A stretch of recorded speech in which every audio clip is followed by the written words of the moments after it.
Fala aí pessoal, sejam muito bem-vindos a mais um vídeo no Chama Tutor. Eu sou o Lucas e hoje a gente vai falar sobre um assunto muito importante na prova da FUVEST. A gente vai falar sobre funções na prova da FUVEST, que é um assunto, eu acho aqui pela minha estatística rápida, que é o assunto que mais caiu na prova da FUVEST nos últimos anos. Olha a incidência de questões aqui na parte de funções na FUVEST. São 8 questões nos últimos 4 anos, ou seja, uma média de 2 questões a cada ano.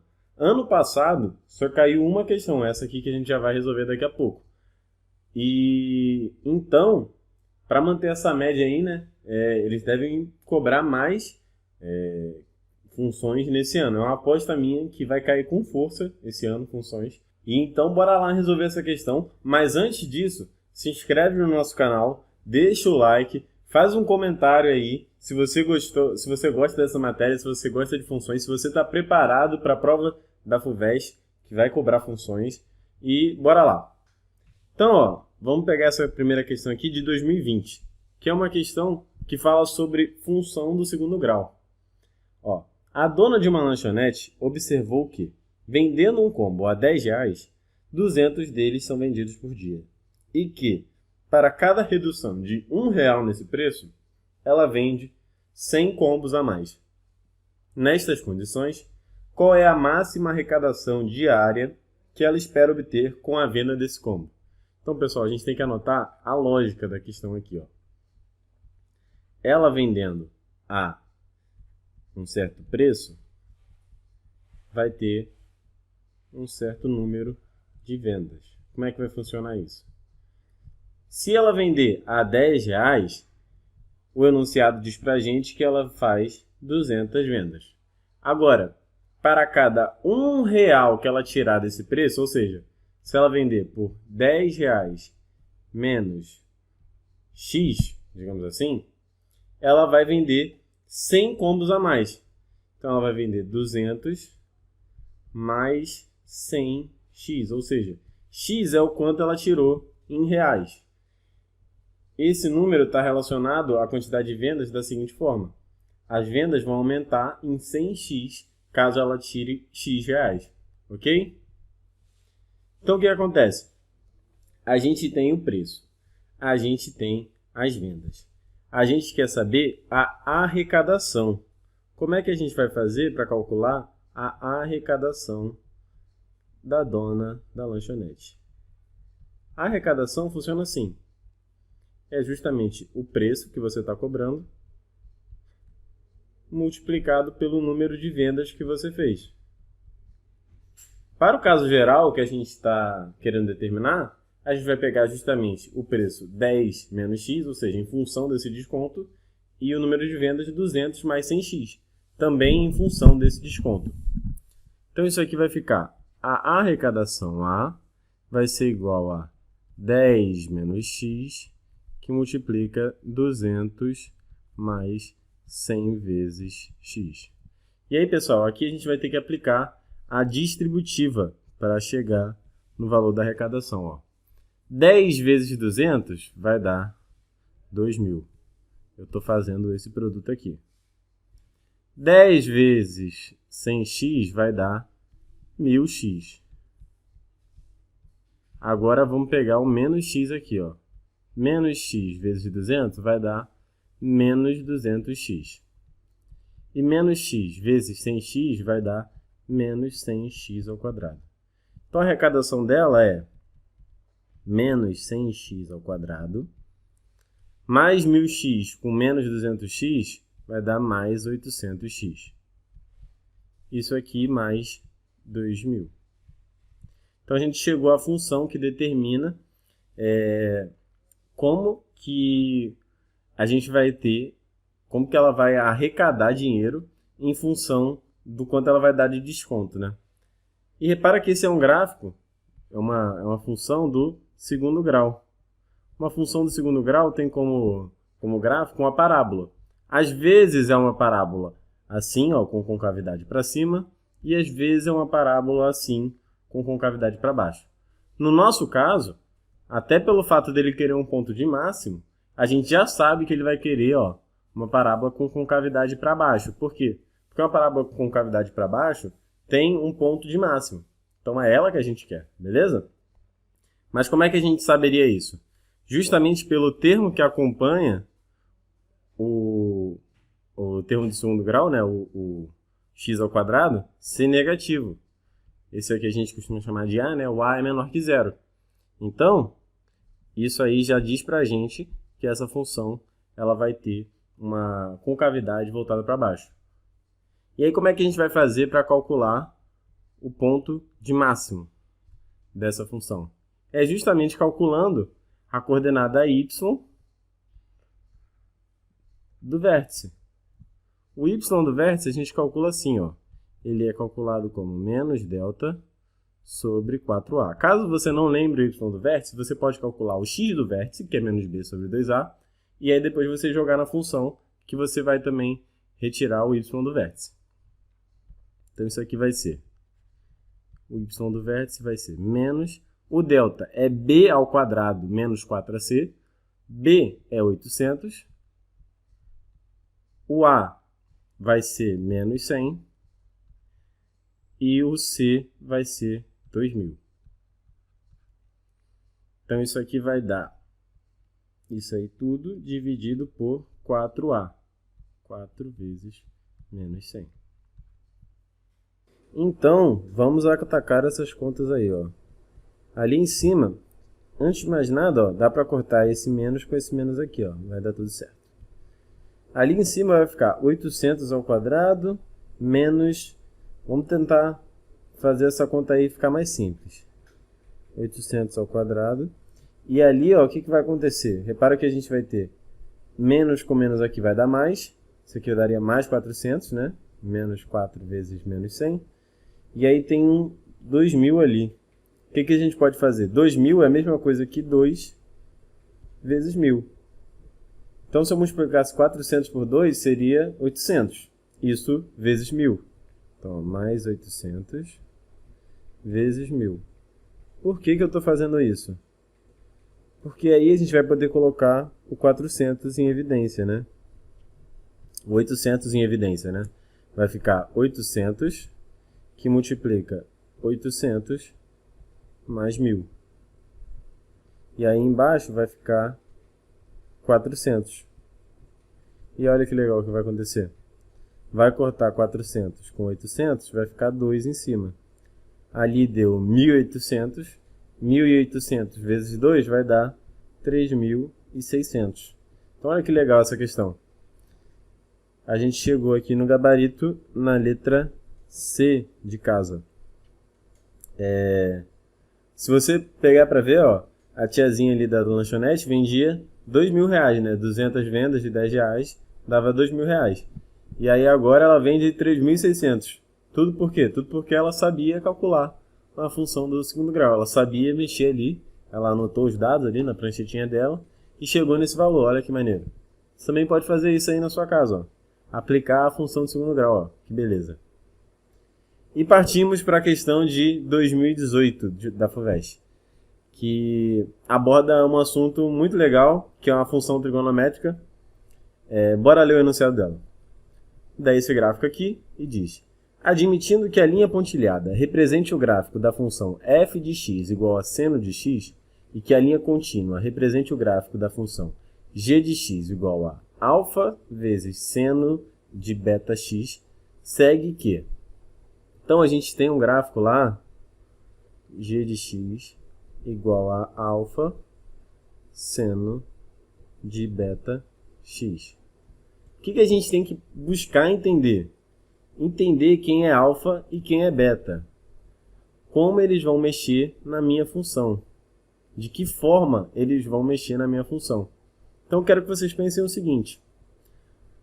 Primeira coisa, o alfa, repara que ele está multiplicando seno de beta x. Qual é o papel do alfa?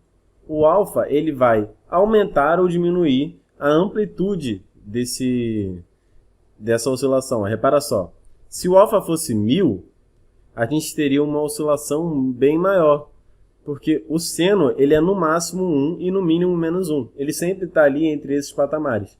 Agora, se o alfa fosse 1000, a gente teria o seno variando de 1000 até menos 1000. Se o alfa fosse 5000, a gente ficaria variando de 5000 até menos 5000.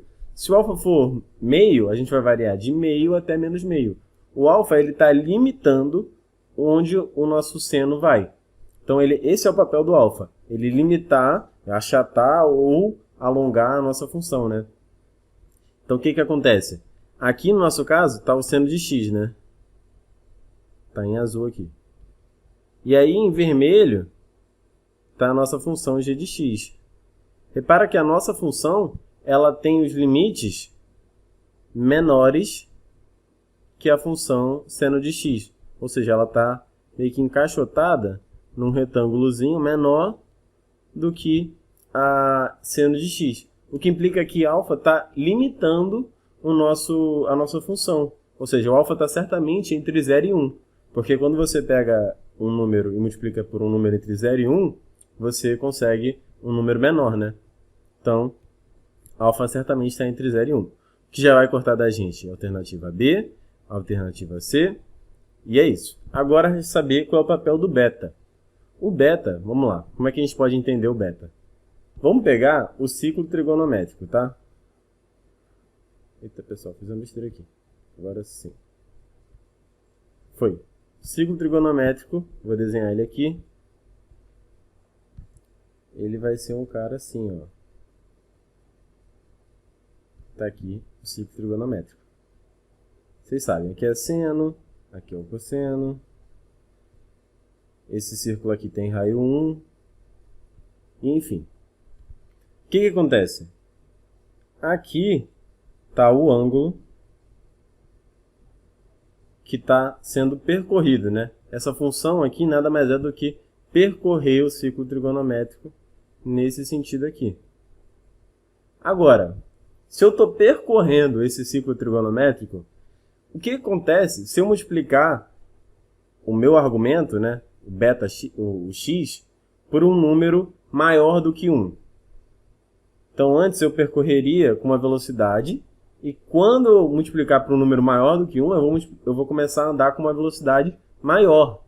O beta-x, o beta, né, ele garante uma velocidade diferenciada na nossa função. Significa que com beta, por exemplo, imagina que fosse beta igual a 2. Com beta igual a 2, se a gente andasse com o x de 0 até π, o que ia acontecer? Quando chegasse em x igual a π, ele já teria dado uma volta completa. Porque a gente teria beta x, né? Seria 2 vezes π. Então já teria dado uma volta completa. Ele acelerou esse movimento. Então a gente quer saber se a nossa função está acelerada ou atrasada em relação à função seno de x. E aí a gente vai descobrir. Se ela estiver acelerada, o beta vai ser maior do que 1. Beta maior que 1 se ela estiver acelerada. Se ela estiver atrasada, o beta vai ser menor do que 1 se ela estiver devagarinho. Bora ver. Deixa eu apagar isso aqui. O que vai acontecer? A nossa função seno, olha só, ela está fazendo um período, ó, nesse pedaço aqui. Ó. Ela sai aqui, subiu, desceu, e aqui ela fez um período. Repara que a nossa função, a g, ela só vai fazer um período aqui, ó. Então, ela está atrasada em relação à nossa função seno de x, né? Dá para ver daqui, ó. Porque no primeiro, onde a f faz um período, a g só faz meio período. Então, certamente, a nossa função está atrasada. Logo, o beta é menor do que 1. Então, a gente vai ter cortadas a alternativa D e a E, e a gente vai ficar com a alternativa A como resposta. Então, o gabarito dessa questão é letra A. Essa questão aqui de 2019 é uma questão que pede para a gente interpretar um gráfico, né?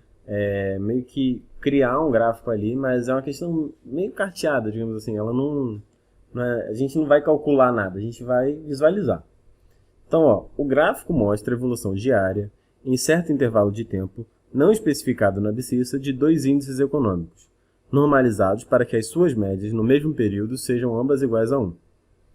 O valor do índice 1 no dia I é xi. O valor do índice 2 no dia I é yi. O gráfico ilustra como cada um dos índices xi e yi varia em função de I, mostrando os pontos I, xi, pontos escuros, e I, yi, pontos claros. Para entender melhor a relação entre os dois índices, um novo gráfico foi feito com os pares xi e yi, isto é, com o índice 1 na abscissa contra o índice 2 na ordenada. O resultado foi. Então, o que acontece aqui? A gente tem um gráfico que vai ser o valor do índice no tempo. E aí a gente tem o índice 1, que é o mais escurinho, ó, que eu estou passando aqui por cima. E a gente tem o índice 2, que é mais clarinho, que está aqui em cima, assim, ó. E aí o que acontece? A gente tem uma função que vai dar o valor no tempo. O que ele quer é um gráfico que me dê a relação entre índice 1 na abscissa, na verdade, e índice 2 na ordenada. Então, o nosso gráfico vai deixar de ser em função do tempo e a gente vai analisar um gráfico em função de em função do outro, né? O que a gente pode ver de primeira é que os comportamentos delas, dos índices, né, eles parecem ser contrários. Ó. Quando a gente está subindo aqui com o índice 1, a gente está descendo com o índice 2. Quando a gente desce com o índice 1, a gente sobe com o índice 2.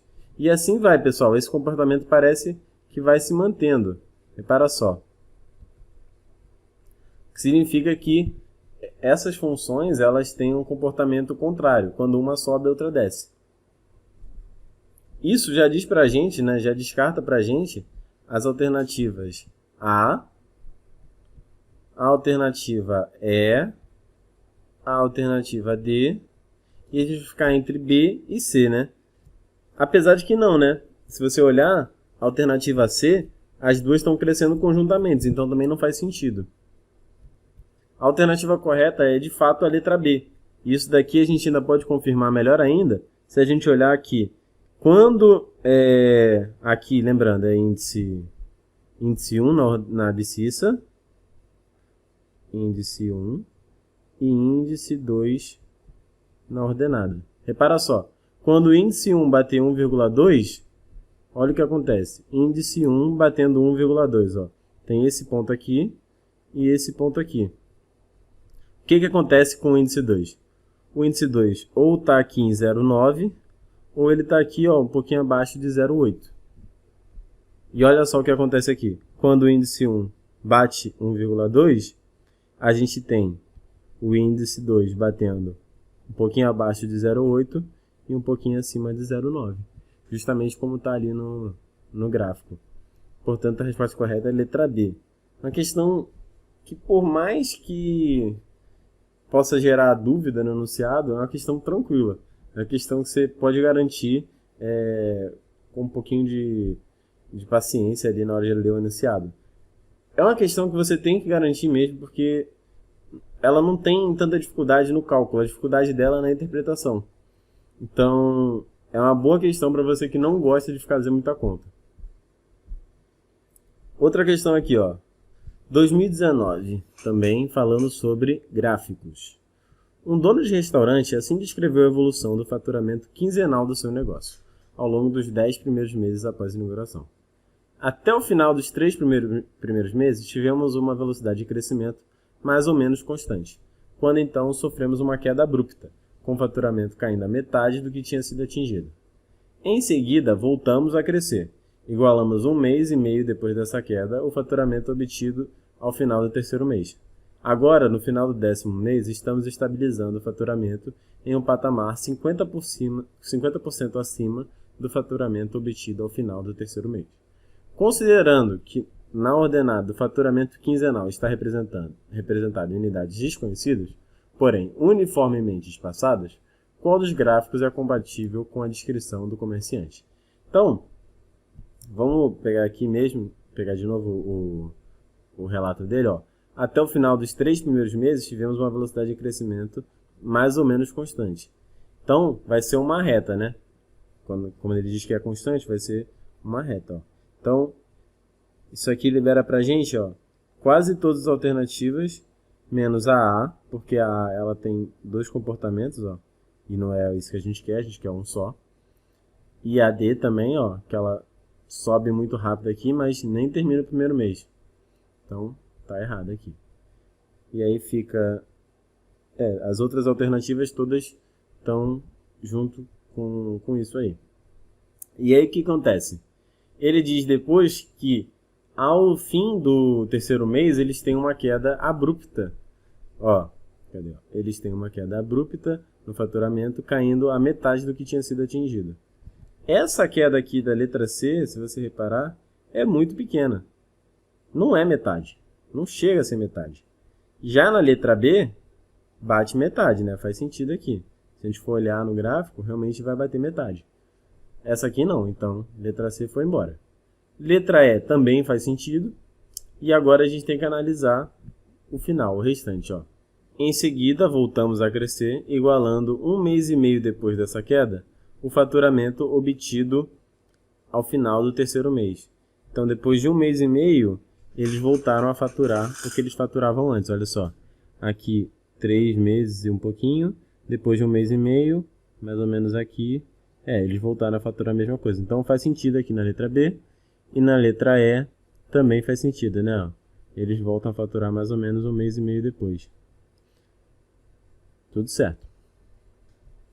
Agora, ao final do 10º mês, estamos estabilizando o faturamento em um patamar 50% acima do faturamento obtido ao final do terceiro mês. Então, a letra B não vai ser a correta, né? Porque a estabilização aqui está abaixo do que tinha no terceiro mês. E ele diz que eles têm um faturamento 50% acima do que tinha no terceiro mês. Logo, a correta é a letra E de escola, beleza? E agora chegamos à parte de composição de funções, uma parte que a FUVEST simplesmente adora. Bora lá. Essa aqui caiu em 2017. Considere as funções f de x igual a x ao quadrado mais 4 e a função g de x igual a 1 mais log de x na base meio, em que o domínio de f é o conjunto dos números reais e o domínio de g é o conjunto dos números reais maiores do que zero. Seja, h de x é essa coisa feia aí que ele deu pra gente. Ele quer saber h de 2. Ok. O que a gente vai ter que fazer? Basicamente, né? Ó, h de x é aquela lei de formação. Então, h de 2 vai ser 3 vezes f de g de 2 mais 2 vezes g de f de 2. Uma função é isso, é pegar o x e substituir pelo valor que ele deu ali. Então, como é que a gente vai fazer isso? G de 2, vou fazer primeiro f, né? F de 2, repara só, vai dar 2 ao quadrado mais 4. Isso aqui vai dar 4 mais 4, 8. G de 2 vai ser 1 mais log de 2 na base meio. 2 na base meio, né? O log de 2 na base meio, é o quanto a gente tem que elevar o meio para chegar em 2. Ó. Só vou botar aqui embaixo, um cantinho rapidinho, mas vocês vão ver que não tem mistério. Da definição de log seria meio elevado a y igual a 2. Quanto que eu tenho que elevar o meio para chegar em 2? A resposta certa é menos 1, né? Y igual a menos 1. Porque quando a gente eleva por um número negativo, a gente inverte, né, o numerador e o denominador, e aí a gente faz a potenciação como se não tivesse sinal. Seria justamente o que a gente faria aqui. Então, g de 2 é 1 menos 1, ou seja, é 0. Então, nosso problema, o h de 2, vai ser 3f de g de 2, g de 2 é 0, 3f de 0, mais 2g de f de 2. O f de 2 é 8. Logo, a gente vai ter, então, que calcular f de 0 descer um pouquinho aqui, f de 0 vai ser 0 ao quadrado mais 4, né? Que é x ao quadrado mais 4, não é isso? Pois é. Então, aqui vai dar 4. E a g de 8 vai ser 1 mais log na base meio de 8. Mesmo pensamento que a gente fez antes, a gente vai conseguir descobrir que o log de 8 na base meio é menos 3. Então, isso aqui vai ser 1 menos 3. Ou seja, isso aqui é menos 2. Portanto, a nossa função vai ser 3 vezes 4 mais 2 vezes menos 2. Isso aqui vai dar 12, menos 4 vai dar 8. Então, a alternativa correta está na letra B de bola. Tranquilo, composição de funções não tem mistério, é só pegar e substituir.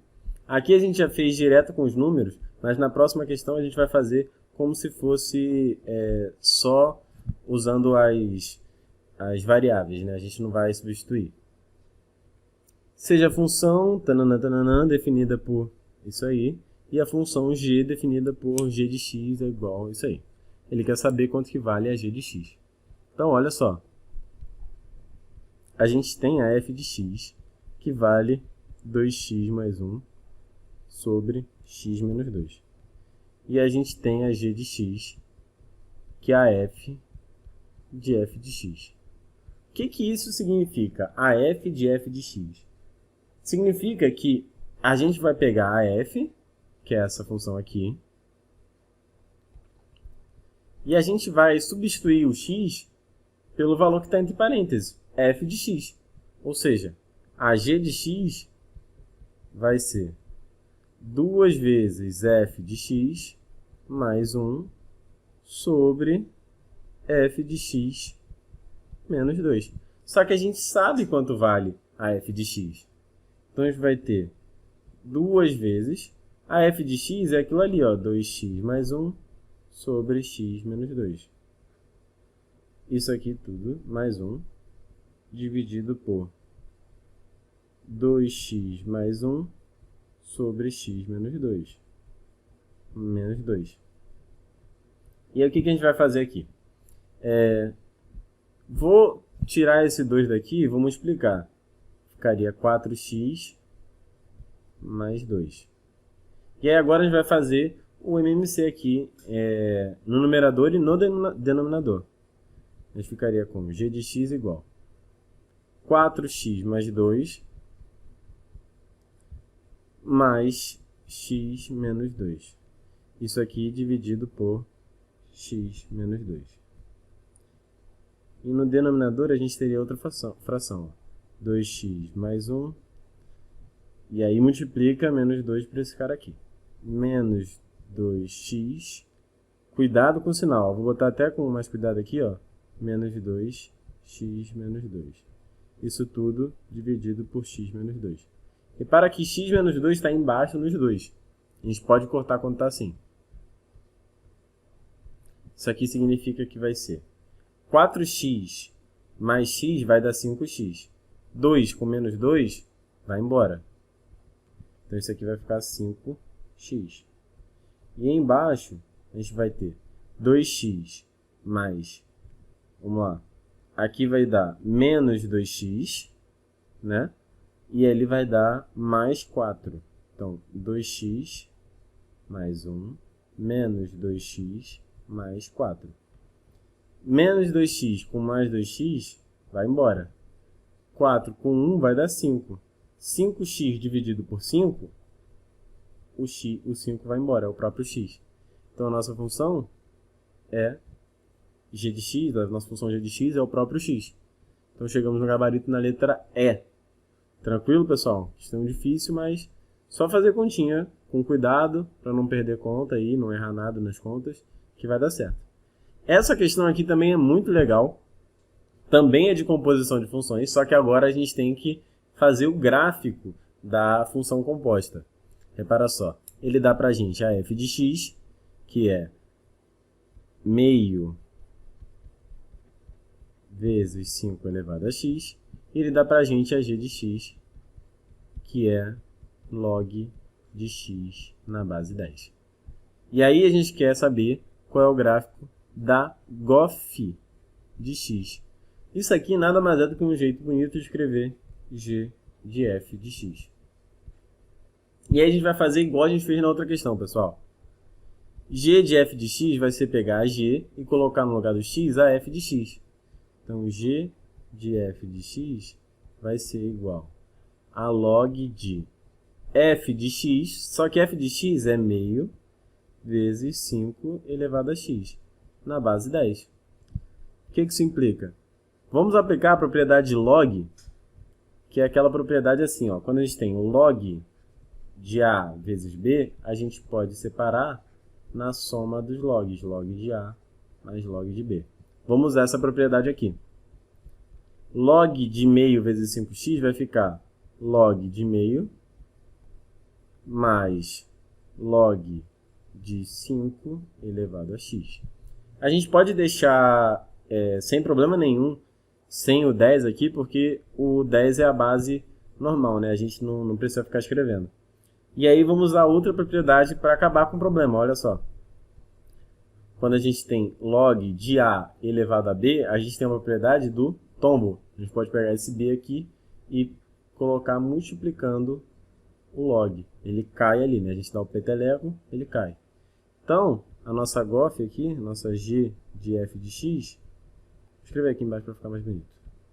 A nossa g de f de x vai ser log de meio mais x vezes log de 5. Tá, o que isso aqui está lembrando a gente, né? Olha só, isso aqui é um número, certo? Isso aqui é outro número, beleza. Estou falando alguma coisa mais? Não. Posso chamar esse número aqui de a e esse aqui de b. Repara só, a minha função ela é do tipo a mais bx. É uma função do tipo afim, ou seja, é uma reta. Ela varia linearmente com x. Tranquilamente eu posso fazer isso, sem problema nenhum. Resta saber agora qual é a inclinação da minha reta, se ela tem uma, né? Mas no caso vai ter. E onde que ela vai cruzar o eixo y, ou o eixo x, para descobrir como que é o perfil da nossa reta. Repara só. Como é que a gente vai fazer isso, né? Primeira coisa, log de 5 na base 10 é o nosso coeficiente angular da reta, que é o termo que está multiplicando x. Então, se a gente pegar log de 5 na base 10, o 5 é menor do que o 10. Isso implica que, se eu pegar 10 elevado a y para ter 5, eu tenho que ter um número aqui menor do que 1. Certo? Só que ainda é um número positivo. Então, esse valor é positivo, significa que a nossa reta é crescente. Ela não é muito crescente, mas ela é crescente. O que vai cortar para a gente a alternativa B, a alternativa E e a alternativa C. Vamos ficar entre as alternativas A e D. E aí, o que a gente vai fazer agora?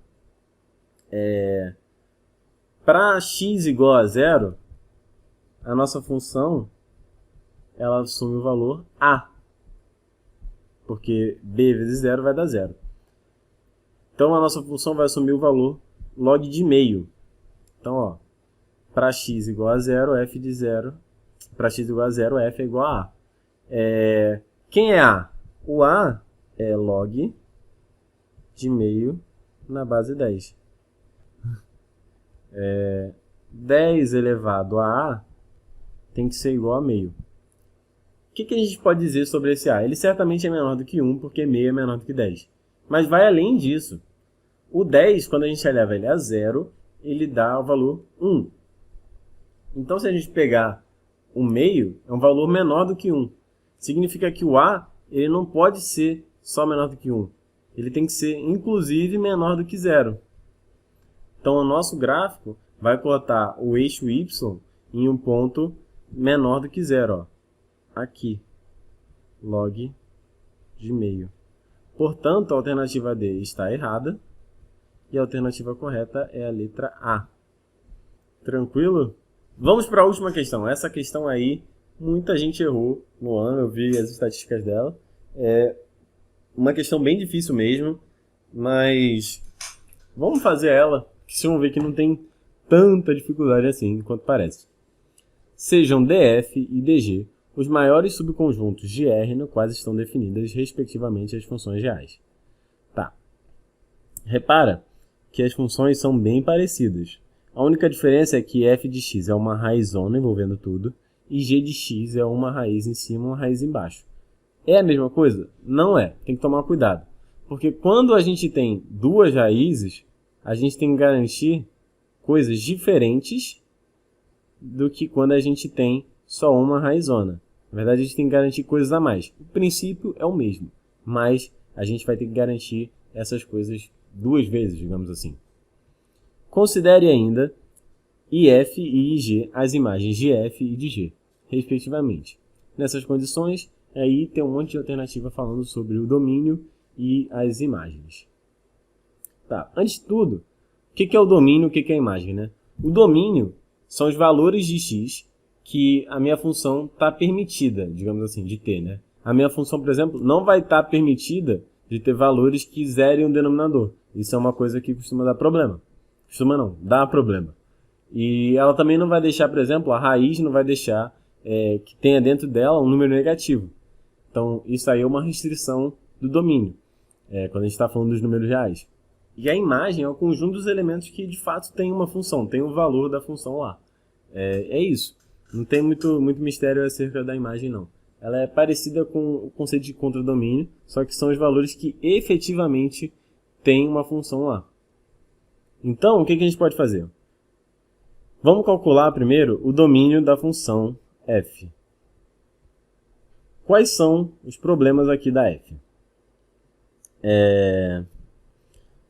Antes de mais nada, ela é necessariamente, a gente não vai poder ter necessariamente um x igual a 2. Dá problema. X tem que ser diferente de 2. Por quê? Porque no meu denominador, a gente tem x menos 2. Então, isso vai dar problema. X tem que ser diferente de 2. Segundamente, o que vai acontecer? Se você olhar o que está ali em cima, a gente tem que garantir, né, que a divisão ali dentro da raiz, x ao cubo mais 2x ao quadrado menos 4x menos 8 sobre x menos 2, a gente tem que garantir que isso aqui vai ser maior ou igual a zero. Eu tenho um palpite meu, que o x menos 2 é um fator do que está aqui em cima. Vamos ver se é? Para saber isso, a gente pode jogar x igual a 2 aqui em cima e ver se vai zerar. Se zerar, é um fator. Se não zerar, não é. Repara só, vai dar 8 mais 8 menos 8 menos 8. Zerou. Então, x menos 2 é certamente um fator ali em cima. Então, x menos 2. E aí, o que a gente vai fazer? Vamos completar esse polinômio ali em cima. Vai ficar x ao quadrado, né? Multiplicando x vezes x ao quadrado. Menos 2x ao quadrado. A gente quer que seja mais 2x ao quadrado. Então, falta mais 4x ao quadrado. Nessa conta aqui. Só que quando a gente botou 4x, o que aconteceu? Ficou um menos 8x. E a gente quer que seja mais ou menos 4x. Então falta um mais 4. E aí fechamos, ó. Mais 4x. Aqui vai dar menos 8, que nem está ali em cima. Que é basicamente, né, se você for olhar, aqui vai ser x mais 2 ao quadrado, isso aqui. A gente pode substituir isso aqui por x mais 2 ao quadrado. Não precisava ter essa visão não, para resolver a questão, mas vamos assim. O que significa? Para isso aqui ser maior ou igual a zero, como x é diferente de 2, certamente x menos 2 vai cortar aqui, né? E aí o que acontece? X mais 2 elevado ao quadrado é um número real elevado ao quadrado. Sempre é positivo. Então está garantido. O que implica que o domínio da minha função f está definido. É o conjunto dos reais menos o 2. O 2 é o único que dá problema. De restante, a minha raiz sempre vai ter um número positivo dentro e o denominador não vai zerar. Então, tudo certo. Vamos ver agora a outra parte ali, a g de x. Na g de x, a gente não vai poder fazer o que eu fiz ali agora, que foi cortar. Por quê? Porque agora a gente vai ter que garantir duas coisas diferentes. Ó. Primeira coisa vai ser garantir que no numerador, que é uma raiz, a gente não tenha dentro dessa raiz um número negativo. E a mesma coisa para o denominador.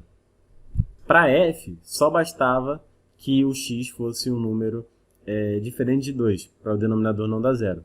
Agora, o nosso problema é diferente. A gente tem que garantir, além de que o denominador não dê zero, que esse número dentro da raiz seja positivo. Então, a gente tem que garantir x ao cubo. Vou colocar como eu coloquei antes.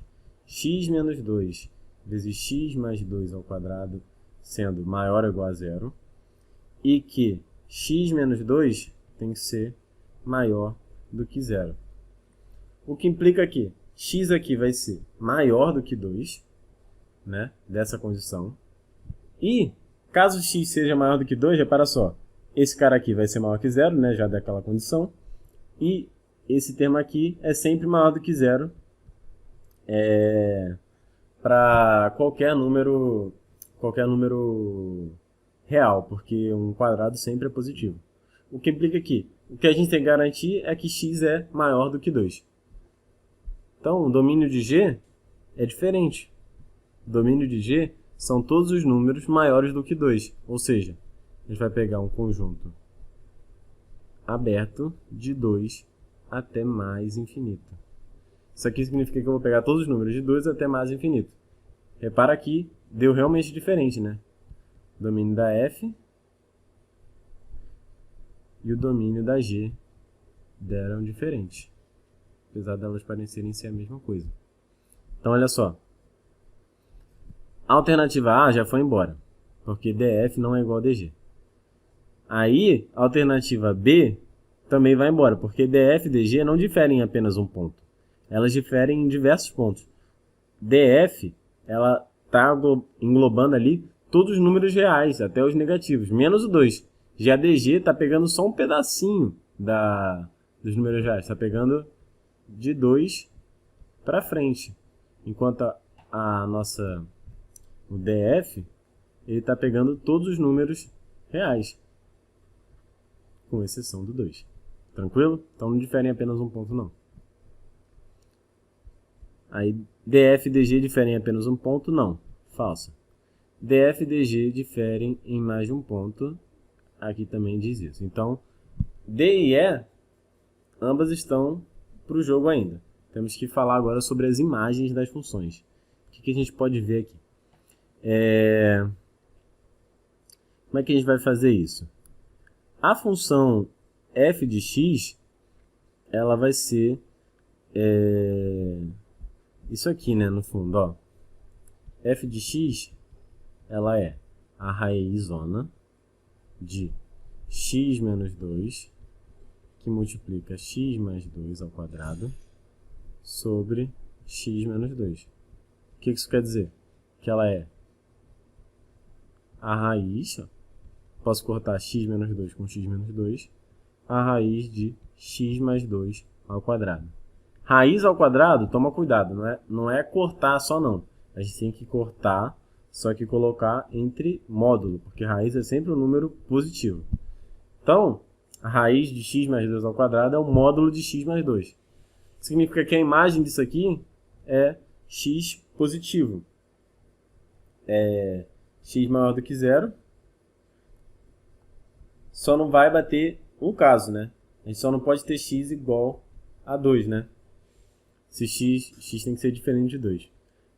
Se x for 2, aí é problema aqui para cortar. O que implica que a imagem da f é reais menos a imagem que fosse aqui do 2, né? Daria 2 mais 2, 4. Reais menos 4.